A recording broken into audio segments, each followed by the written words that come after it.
세상에는 참 아름다운 말들이 많이 있습니다. 내가 너를 사랑한다. 당신을 축복합니다.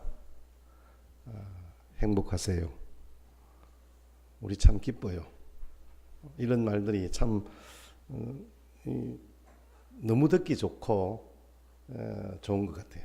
사실 우리가 이런 말만 해도 할 시간이 별로 부족한데 막 보면 우리는 막 짜증내고 힘들고 어렵고 이런 어떤 말들이 너무 자연스럽게 나오는 것 같아서 좀 아쉬운 점들이 있습니다. 그런데 그 많은 말들 중에서도 특별하게 다가오는 단어가 있는데 그게 바로 용서라는 단어입니다. 근데 이상하게 용서라는 단어가 우리 마음에 탁 부딪힐 때는 이게 꼭 의무감으로 이런 그런 마음이 먼저 앞서는 이유는 결국은 이 용서 자체를 내가 정말 해야 되나? 너무 힘든데 이 생각이 있기 때문에 그런 것 같아요. 그 생각이 기저에 깔려있기 때문에 용서가 너무나 힘들다, 얼마나 힘들다라고 하는 것을 우리가 알기 때문에 아마 그런 부담이 좀 있는 것 같아요. 근데 사실 그 문제를, 그런 마음을 오늘 이 시간에는 여러분들이 다 내려놓았으면 좋겠어요. 왜 그러냐면 옆에 있는 사람이 이야기를 이렇게 합니다. 그냥 용서하지. 그거 가지고 뭐 그래. 그것 가지고 뭐 그래. 누군가의 관계가 힘들 때, 야, 그것도 용서하지 못하면 어떡하냐, 예수 믿는 사람이. 이렇게 이야기하면, 말은 쉬운데, 옆에 있는 사람이 그렇게 말하기는 쉬운데, 본인은 정작 굉장히 힘들잖아요. 용서해야 하는 그 당사자가 되면은요, 용서가 얼마나 힘이 든지 우리 알 수 있어요. 그래서 우리 하나님의 용서가 쉽지 않은 거예요. 우리는 하나님의 용서를 너무 쉽게 생각해요. 여러분 한번 보세요. 우리가 와서 하나님, 제가 또 잘못했네요. 미안해요. 죄송해요. 용서해 주세요. 삑. 그 다음에 이제 다음 버튼 삑 누르면 하나님 저 회개했으니까 용서해 주시고 축복해 주세요. 뭐 축복 버튼 누르고 회개 버튼 누르면 모든 것들이 다 그냥 일회용 자판기 같이 해결되어 버리는 어떤 그런 생각들. 그래서 너무 쉽게 죄짓고 너무 쉽게 용서를 구하는 것 같은 그런 마음들이 좀 있는 것 같아요. 우리를 향한 하나님의 용서가 그렇게 당연한 것일까요? 하나님은 뭐 사랑이 많으시니까 당연하게 우리를 용서하시겠지. 그래서 당연하게 용서받고 그 용서를 쉽게 생각하는 우리의 모습들이 있는 것이 사실입니다. 근데 저와 여러분들의 마음을 한번 탁 이입을 시켜 보시면요, 그게 쉽지 않다는 걸 우리 너무 잘 알잖아요. 여러분 분명히 내가 옆에 있는 사람들에게 손을 내밀고 먼저 용서를 구했어요. 근데 여러분 그게 완전히 해결됩니까? 돌아서서 며칠만 있으면 또 마음에 막 분노가 생기고 그러잖아요. 분명히 나는 용서했다 말도 하고 그렇게 그 현장에서는 긍휼히 여기는 마음이 있었는데 돌아선 나의 마음은 그렇지 못한 거예요. 여전히 그 자리에 있는 거예요. 정죄하고 기분 나쁘고 비방하고. 그래서 이게 용서가 안 되는.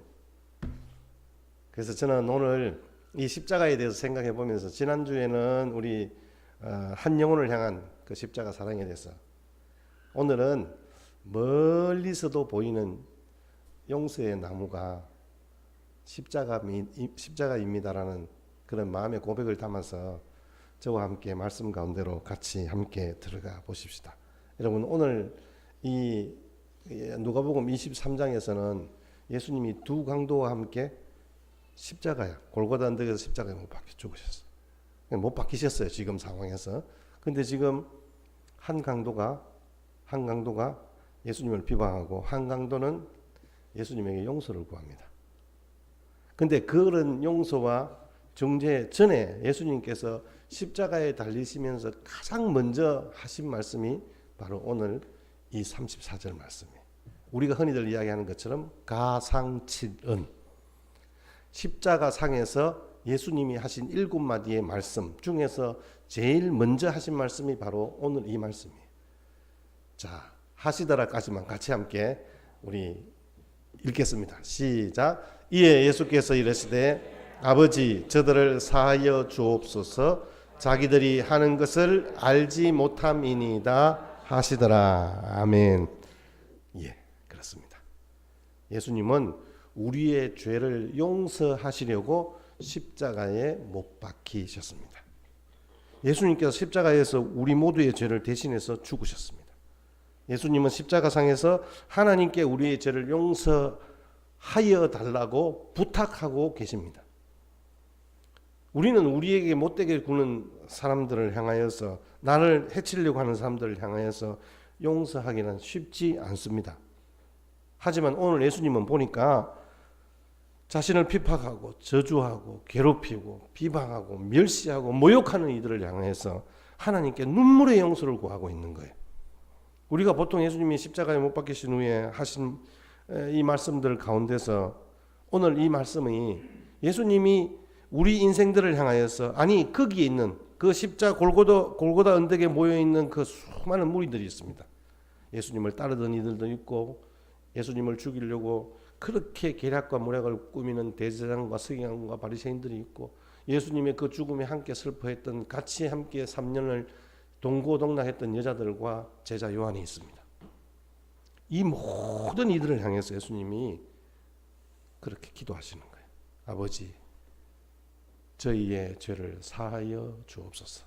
지금 저들이 하는 짓이 무슨 짓인지도 잘 모릅니다. 하나님이 약속하신 대로 내가 이 십자가에서 저들의 죄를 대신하여 죽습니다. 하나님 약속대로 저들의 죄를 면제하여 주세요. 예수님이 지금 그렇게 기도하고 계시는 거예요. 여러분, 예수님은 보통 사람이 아니잖아요. 하나님이시잖아요. 메시아잖아요. 그러시면서 예수님이 십자가에 대한 의미를 가르쳐 주시는 거예요. 오늘 우리가 기억해야 할 것은 이 십자가는 용서입니다. 십자가의 능력을 이야기하라면 용서의 힘입니다. 여러분, 우리가 멀리서나마 예수님의 그 십자가를 바라볼 때마다 생각하는 것은, 아, 주님께서 나의 죄를 용서해 주셨구나. 우리의 삶에 있어서 우리가 기억해야 할 것은, 예수님이 하신 이 34절의 고백은요, 단순한 기도 이상이잖아요. 예수님이 할 수 없이 끌려와서 십자가에 달려 죽은 게 아니라 스스로 목숨을 던진 거잖아요. 모든 책임을 지고, 무슨 책임? 오고 오는 모든 인류들의 죄악과 그 죄짐들을 대신 지시고 주님은 십자가에 못 박혀 죽으신 거예요. 우리 하나님은 사랑의 하나님이신과 동시에 공의의 하나님이세요. 죄값을 치르지 않으면 대충 넘어가시는 분이 아닙니다. 반드시 그 죄에 대해서 물으시고 심판하시는 분이에요. 그 죄에 대한 해결이 없으면 우리는 하나님 앞에 설 수 없는 거예요. 그래서 예수님이 대신 죄값을 치르시고 심판당하신 거예요. 그래서 예수님이 지금 당당하게 아버지께 요구하고 있는 거예요. 아버지 저하고 약속하신 게 있잖아요. 저들의 죄를 이 시간부터 이제 면제해 주십시오. 내가 대신 죽습니다. 그래서 저들을 심판하지 말아달라고 기도하는 거예요. 여러분, 십자가는 예수님의 그 약함을 드러내는 증거가 아니라 반대로 예수님의 능력을 보여주는 기적의 현장인 거예요. 그게 바로 용서의 힘입니다. 아무리 큰 죄인이라도 예수님의 십자가 앞에 나오면 죄사함을 받을 수 있습니다. 그래서 여러분 기억하십시오. 십자가는 용서의 나무입니다. 받아 마땅한 것을 받지 않은 나, 형벌받아 마땅히 죽어야 할 나, 그런데 죽지 않고 다시 살아났습니다. 진노를 받아 마땅한 내가 사랑을 받았습니다. 죄를 지은 대로 계산하면 아마 우리 모습은 흉측하다 못해 뼈조차 추릴 수 없는 그런 존재가 되고 말았을 거예요. 율법대로 한다면 손이 범죄한 건 손을 잘라야 되고, 눈이 범죄하면 눈을 뽑아내야 돼요. 거짓말하면 혀를 잘라내야 돼요. 끔찍한 일이잖아요. 진짜 흉측한 모습인 거예요. 내가 빚을 지고 감옥에 가야 되는데 오히려 신용 양호 평가를 받았습니다. 가차없는 질책에 무릎 꿇어 회개하고 마땅히 내가 그 죄값을 치러야 하는데, 오히려 내 사랑하는 주님은 나에게 풍성한 상을 차려주시면서 너 이거 먹어, 내가 대신 죽을게. 예수님은 그렇게 말씀해 주셨습니다. 그 이유는 예수님께서 지금 이 시간 십자가에 못 박혀 죽으셨기 때문에 우리에게 주어진 모든 은혜와 축복의 열매들의 경험이 가능해진 거예요. 그래서 이 십자가 사건으로 인류는 구원의 길을 잃었습니다. 예수님께서 우리의 모든 죄를 용서해 주셨습니다. 그래서 누구도 우리를 정죄할 수 없고 판단할 수 없습니다. 우리 또한 다른 이들을 향해서 정죄하거나 판단할 수 없죠. 우리는 예수님으로 인해서 모든 죄를 용서받았기 때문에 죄에 대해서 우리는 이제 자유롭습니다. 내 죄 가지고 너 죄 지었지, 네 죄 때문에 너는 문제 있어라고 사단은 우리에게 정죄하지 못하는 거예요. 우리는 용서받았습니다. 우리는 자유가 되었습니다. 왜 이런 우리가 죄를 십자가를 통해서까지, 왜 예수님께서 십자가에 죽으시면서까지 우리를 용서하시는 걸까요? 그만큼 우리를 사랑하시기 때문에 그렇다는 거예요. 여러분, 구약과 신약의 모든 이 약속의 말씀들은 이 부분에 초점이 맞추어져 있어요. 주님이 얼마나 우리를 사랑하시는지. 자, 오늘은 시편 103편 13절 14절 말씀을 같이 읽겠습니다. 시작. 아버지가 자식을 긍휼히 여긴 같이 여호와께서는 자기를 경외하는 자를 긍휼히 여기시나니 이는 그가 우리의 체질을 아시며 우리가 단지 먼지 뿌림을 기억하심이라. 아멘. 주님은 우리가 어떤 존재인지 너무 잘 아시는 거예요. 우리가 얼마나 죄의 유혹에 잘 빠지는 존재인지 아십니다. 주님이 우리를 긍휼히 여겨주시지 아니하면 우리는 일말의 희망도 없는 분토 같은 존재, 먼지 같은 존재임을 주님이 너무 잘 아시는 거예요. 우리 주님께서 우리의 모든 고통과 죄악을 그렇게 담당하셨습니다. 이 세상이 가지고 있는 권력이나 돈으로 우리의 죄악을 담당하신 것이 아니란 말이에요. 자신의 피로 값주고 우리를 사신 거예요. 주님의 그 피값으로 사신, 생명값으로 사신, 그래서 자신의 생명을 십자가에 내어놓으심으로 우리의 생명을 사주셨다는 거예요. 우리를 너무 사랑하시기 때문에 우리를 용서하시기를 주님은 가장 먼저 서둘러 하신 거예요. 시편 86편 5절 말씀을 보십시다. 주님이 얼마나 우리의 죄를 사해 주시기를 기뻐하시고 즐거워하시는지. 시작. 주는 선하사 사죄하기를 즐거워하시며 주께 부르짖는 자에게 인자하심이 호하시니이다. 아멘. 주님은 우리를 사랑해 주셔서 우리가 죄 가운데 있는 거 기뻐하지 않으세요. 주님은 우리를 용서해 주시기를 간절히 원하고 계시는 분이에요. 그래서 우리의 과거와 현재와 미래의 모든 죄를 다 대속하여 주셨습니다. 예수님을 통해서 우리의 죄는 이제 사면되었고 동시에 하나님과 우리 사이에 가로막혀 있던 장벽이 다 제거되었습니다. 이제는 내가 하나님께로 마음 놓고 갈 수 있는 존재가 되었습니다. 그런 특권이 있습니다. 인간은요, 잘못한 일도 많고 이루지 못한 일도 많아요. 언제나 주님은 오르시고 변함이 없잖아요. 다 이뤘다고 십자가 위에서 선포하셨잖아요. 죄의 문제와 구원의 사역을 십자가로 완성하신 거예요. 조금도 부족함이 없습니다. 우리 인간들이 더하거나 감할 것도 없어요. 완전한 구원의 작품이에요. 누구든지 십자가만 바라보면 우리가 용서의 구원을 받는 거예요. 왜냐하면 주님은 완벽한 구원을 우리에게 허락하여 주셨습니다. 주님의 용서는 완벽합니다. 어떻게 하나님의 용서가 완벽한지, 여러분 이걸 제가 신학적으로 어떻게 풀어갈까요? 아니면 가장 쉽게 설명을 할까요? 자, 우리가 미가서 7장 19절 말씀을 먼저 보십시다. 시작. 다시 우리를 불쌍히 여기셔서 우리의 죄악을 발로 밟으시고 우리의 모든 죄를 깊은 바다에 던지시리. 하나님이 우리를 불쌍히 여기세요. 우리가 죄인이기 때문에 우리가 우리 죄를 우리 스스로 해결할 수가 없는 거예요. 그래서 우리 죄악을 발로 밟으신다. 이 말이 무슨 말이에요? 우리가 기억하기도 싫을 정도로 그냥 저 멀리 던져버린단 말이에요. 그리고 우리 죄를 깊은 바다에 다시는 저들이 그걸 끄집어내 가지고 내가 죄 있지, 내가 그래 나는 안 돼. 여러분 우리가 그럴 거라는 걸 너무 잘 알기 때문에 우리가 찾을 수 없는 깊은 바다에 우리 죄를 던지시는 거예요. 우리 주님은 그렇게 우리의 죄를 사시기를 기뻐하시고 우리를 용서하시는 일에 적극적인 분이세요. 자, 19절 앞에 18절 말씀을 한번 다시 보세요.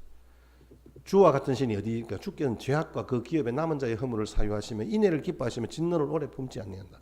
하나님의 인자와 온유하심으로 말미암아 우리가 그런 우리의 죄가 바다에 던지고 깊은 바다에 던지우는 은혜의 역사가 우리 가운데 있게 되었다. 확실하게 용서받았단 말이에요. 이제는 어느 누구도 그걸 끄집어낼 수 없는 거예요.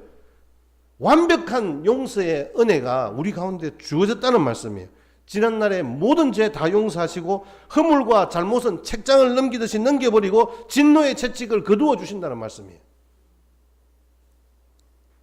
내가 지은 죄악을 발로 밟아서 다시는 머리를 들지 못하게 하시고 깊은 바다에 던져 멀리 파도와 함께 썰물과 함께 떠내려가 버리게 하신다는 하나님의 약속의 말씀입니다. 그래서 우리가 그것을 끄집어낼 수도 없고 나를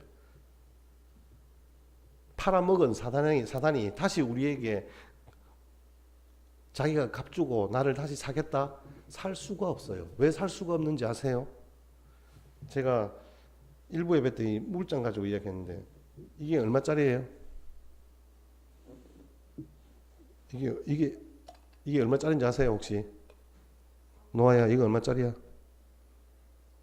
저 뒤에서 들리는 말이 3만 원짜리네. 좋습니다. 3만 원짜리. 근데 내가 이거 딱 보니까 너무 좋아. 그래서 이걸 내가 필요해서 100만 원에 샀어요.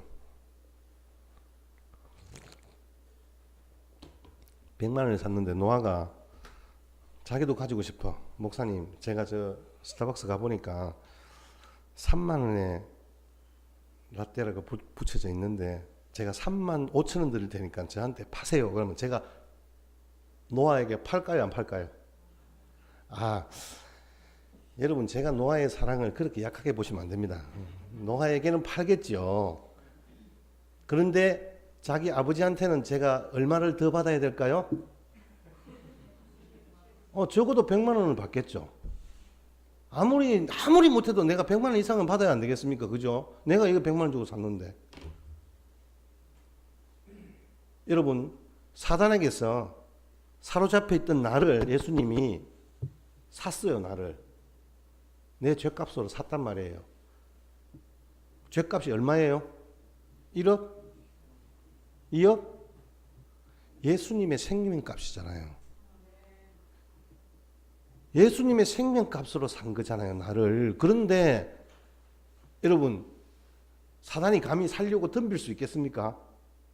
온 우주 만물보다 더 귀하고 더 존귀한 우리의 존재가 이제는 자기하고는 범접할 수 없는 그런 존재가 되었는데 우리는 이미 하나님의 자녀가 되었는데 자기는 우리가 오히려 발로 밟고 깊은 바다에 던져버림으로 말미암아 그들과 상대조차 할 수 없는 그런 하나님의 거룩한 하나님의 자녀가 되는 존재가 되었는데 어떻게 그가 감히 예수님께 내가 판 대로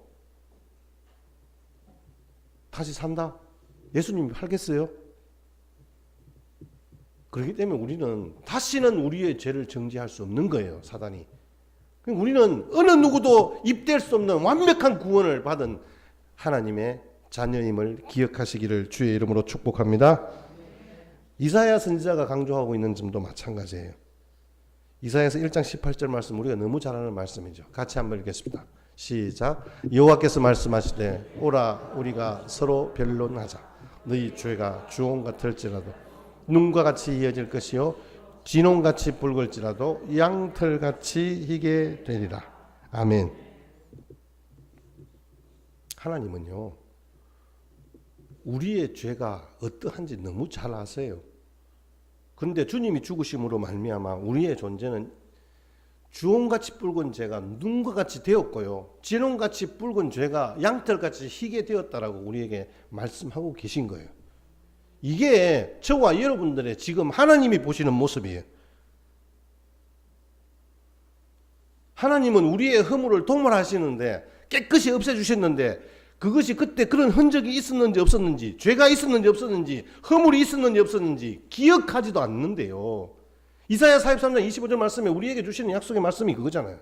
얼마나 철저한 용서입니까?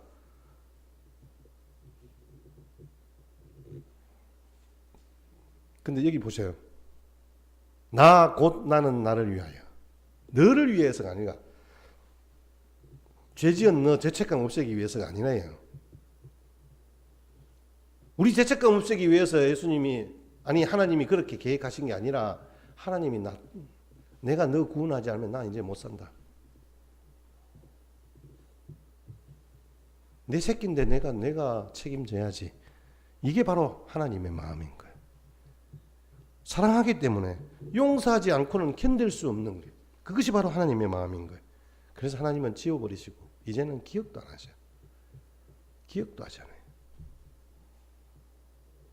예수님께서 속죄 제물이 되심으로 말미암아서 이제는 네 죄가 없어졌다, 네 죄 용서했다 말로만 하신 게 아니라 아들 예수님을 십자가에 못 박아 죽이심으로 말미암아 우리를 용서하시고 우리가 주님 앞에 세움받게 되는 거죠. 이게 바로 멀리서도 보이는 용서의 나무, 즉 십자가가 우리에게 주는 의미입니다. 그렇습니다. 나를 용서하시고 나를 구원하시기 위해서 대신 죽으신 그 사랑에 감격하고 감사하며 살아갈 것입니다. 우리는 어떻게 해야 될까요? 예수님이 우리를 용서하신 것처럼 우리도 서로 용서하며 살아가야 합니다. 우리 신약의 병행구절인 에베소서 4장 32절 말씀을 같이 한번 보십시다. 사도 바울이 에베소 교회에 보내는 편지에 이렇게 이야기합니다만, 이건 예수님이 계속해서 제자들에게 동일하게 하신 말씀이에요. 저도 여러분들과 같이 함께 만날 때마다 아마 잔소리처럼 여러분들에게 하는 이야기, 그런데 이게 성경 말씀이에요. 이게 하나님께서 우리에게 원하시는 마음이에요. 같이 한번 읽겠습니다. 시작. 서로 친절하게 하며 불쌍히 여기며 서로 용서하기를 하나님이 그리스도 안에서 너희를 용서하신 것 같이 하라. 아멘. 우리의 용서는 예수님이 우리를 용서하신 것처럼 하는 것이 용서입니다. 하나님이 우리를 어떻게 용서하셨습니까? 우리가 지은 죄의 빚을 우리는 우리 힘으로 도무지 갚을 수 없었습니다. 어마어마한 것이었습니다. 그래서 하나님의 아들이 목숨을 바쳐서 갚아야 할 빚이었기에 예수 그리스도께서 십자가에 못 박혀 죽으실 수밖에 없었어요. 목숨을 버리는 것보다 더 큰 자비는 없습니다. 그 큰 사랑과 자비로 우리를 용서하셨으니 우리도 서로 사랑을 베풀고 불쌍히 여기며 서로 먼저 용서해야 합니다. 그래서 우리 모두는 큰 죄에서 용서받았다는 점에서 다 같은 처지에 놓여 있는 사람들입니다. 용서를 받은 일이, 그런 경험이 많은 사람은요, 다른 사람을 용서하는 것도 잘합니다. 용서하지 못하는 분노의 감정은 우리 신앙생활에 있어서 가장 치명적인 악영향을 미칩니다. 용서하지 못하면 남도 죽이지만 나도 죽습니다.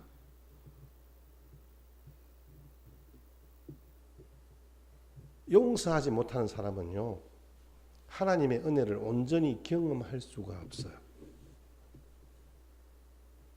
조금 더 단순하게 말씀드려 볼까요? 용서하지 못하면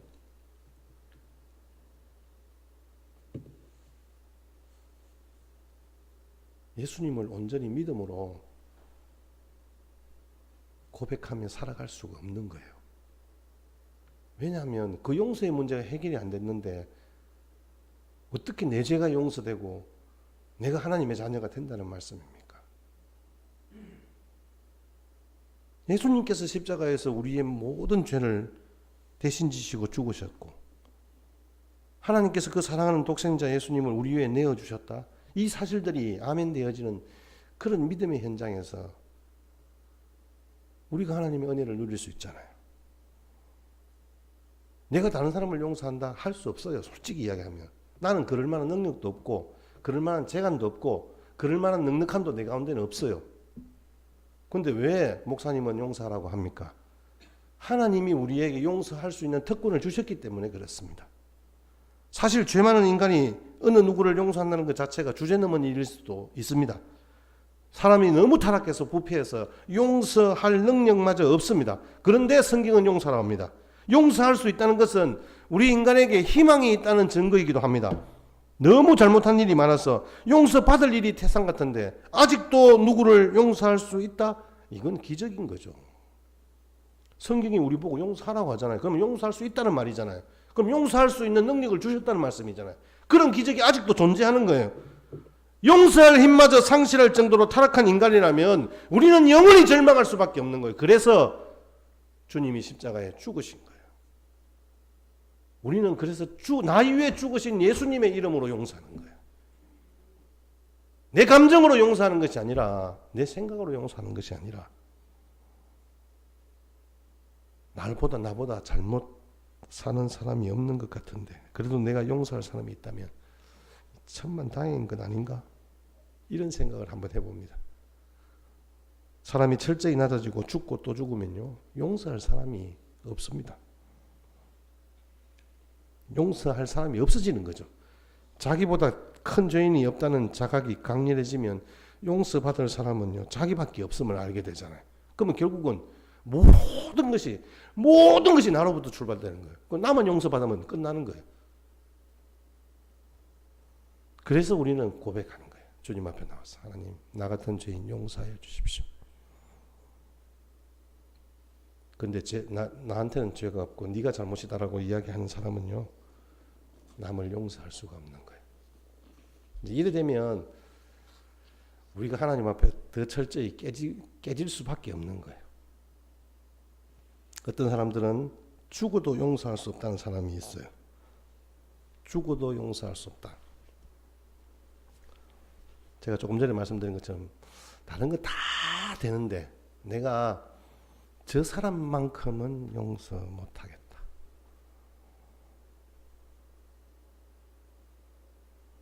근데 여러분, 용서 안 하면요, 우리가 자유를 못 얻어요. 계속 거기에 매이는 거예요. 용서하지 못하고 마음의 한을 품으면요, 일생 동안 사단에 묶여서 질질 끌려가는 꼴이 되는 거예요, 여러분. 아까 제가 뭐라고 했습니까? 예수님이 피값으로 나를 사서 자유롭게 풀어주셨다 했잖아요. 이제는 나는 사단이 나를 목줄을 메고 끌고 다니는 그런 존재가 아니란 말이에요. 우리는 죄를 발로 밟고 다니는 존재예요. 우리의 죄는 이미 깊은 바다에 하나님이 던지셨어요. 우리 보고 기억해내고 그걸 끄집어낼까 봐서 하나님이 그 기억 속에서 더 지워버렸다라고 말씀하고 있는 거예요. 여러분, 용서하는 사람이 승리하는 사람입니다. 용서하면 실패하는 것처럼 여겨집니다. 그러나 사실은 진짜 승리하는 겁니다. 우리 스펄전 목사님이 젊은 시절에 설교를 했는데 한 비판적인 청년이 이런 질문을 합니다. 목사님, 스데반 설교를 하셨는데 스데반이 돌에 맞아 죽을 때 하나님은 도대체 뭘 하셨단 말이에요? 그분이 죽음의 위기에서 다시 건짐을 받았으면 더 큰 일을 하셨을 것 아니에요. 근데 왜 죽게 하셨을까? 스데반이 돌에 맞아 죽어갈 때 하나님은 뭐 하셨어요? 이렇게 묻는, 뜨끔하죠. 하나님이 주신 마음이 있었어요. 스펄전 목사님이 이렇게 이야기합니다. 그때 하나님은 스데반에게 용서할 힘을 주셨습니다. 스데반에게 용서의 힘을 주신 거예요. 사도행전 7장 60절에서 8장 1절 연이어서 같이 한번 보겠습니다. 시작. 무릎을 꿇고 크게 불러 이르되 주여 이 죄를 그들에게 돌리지 마옵소서. 이 말을 하고 자니라. 사울은 그가 죽임당함을 맞다. 아멘. 여러분, 스데반은 무능력자가 아닙니다. 대단한 능력의 소유자입니다. 천사들을 명하여 1만 군대를 오게 해서 거기 있는 사람들을 다 썰어버릴 수도 있었습니다. 그런데 돌에 맞아 죽는 능력으로 승리했습니다. 무슨 말입니까? 보십시오. 핍박자 사울을 바울 사도로 변화시켰습니다. 그리고 바울로 인해서 세계가 복음으로 변화되는데 그 승리의 배후에 스데반의 용서가 있었습니다. 이처럼 용서는 위대한 승리를 낳습니다. 우리 사랑하는 성도 여러분, 여러분 혹시 분하십니까? 혹시 원망스럽습니까? 화가 나십니까? 배신감이 듭니까? 예수님께 나와서 멀리서도 보이는 용서의 나무를 바라보십시오. 여러분들의 마음과 여러분들의 마음의 원망과 미움이 사라지고 주님 주시는 진정한 평화와 기쁨이 회복될 줄 믿습니다. 여러분, 용서의 의미는요, 다른 사람을 너그럽게 봐주는 게 용서입니다. 다른 사람의 잘못을 너그럽게 봐주는 거예요. 잘못하지 않은 사람이 잘못한 사람을 용서해 주는 거잖아요. 우리나라 법에서 범죄 행위의 형벌에서 범죄자를 용서하는 것을 용서라 합니다. 빚의 채무에서 면제해 주는 것을 용서라 합니다. 용서할 수 없는 비통한 속박을 풀기로 선택한 것, 그게 진짜 용서인 거잖아요. 상대방을 용서한다는 것은 반드시 한 번의 행위로 완벽하게 될 수가 없어요. 우리는 여러분, 금방 내가 너 용서한다 그랬는데 조금 전에 이야기한 것처럼 마음의 상처의 쓴뿌리가 다시 기억나는 거예요. 그 사람이 어떤 행동을 할 때마다 그 옛날의 기억들이 또 살아나는 거예요. 사람 미치는 거죠, 이게. 왜 자꾸 기억이 날까요? 우리가 다시 용서를 선택해야 하는 거예요. 내가 용서를 선택할 수밖에 없는 거예요. 그 사람 앞에 설 때마다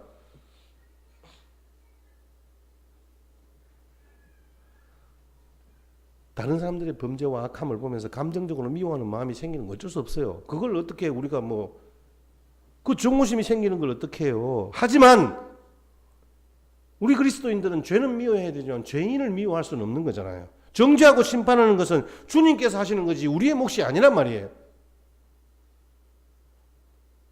그래서 주님께 맡겨드리는 거예요.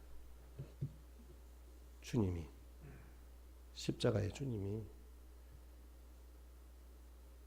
하시도록 계속해서 맡겨드리는 거죠. 하나님께서는 우리를 꼭두가시로 만들지 않으셨습니다. 자유의지를 주셔서 자신의 행동과 결정을 스스로 통제할 수 있는 능력도 주셨어요. 분명히 가능합니다.